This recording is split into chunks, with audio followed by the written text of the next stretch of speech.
Mood swings ఉంటాయి, అనేక mood swings ఉంటాయి. అలా పిచ్చిదానిలాగా వదిలేస్తే డిప్రెషన్కి వెళ్ళిపోతారు.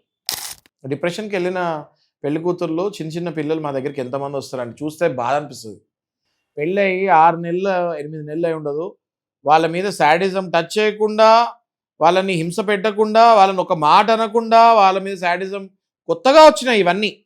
ఎలా అంటే కొడితే ప్రూఫ్స్ వస్తాయి, తిడితే రికార్డింగ్లు చేస్తున్నారు, అరుస్తే ఆడియో రికార్డింగ్లు అవుతున్నాయి.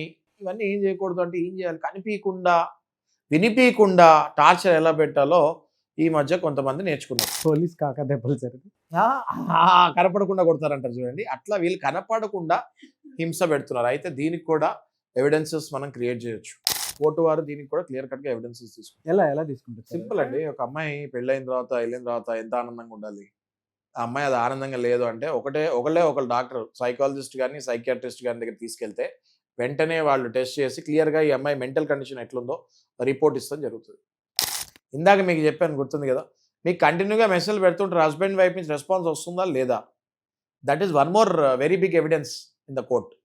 అంటే ఒక హస్బెండ్ కొత్తగా పెళ్ళైన తర్వాత ఒక హస్బెండ్కి వైఫ్ 100 సార్లు మెసేజ్ పెడితే ఒక్కసారి కూడా రిప్లై పెట్టలేదు అంటే దట్ ఈస్ ఇనఫ్ కదా. దెర్ ఇస్ నో రెస్పాన్స్ అని, దెర్ ఇస్ నో కోఆపరేషన్ అని, దట్ ఈస్ ఇనఫ్ కదా.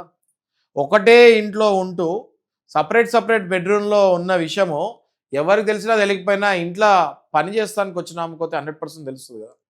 That is one more evidence. So ఇట్లా ఎవిడెన్సెస్ క్లియర్గా ఎస్టాబ్లిష్ చేయొచ్చు.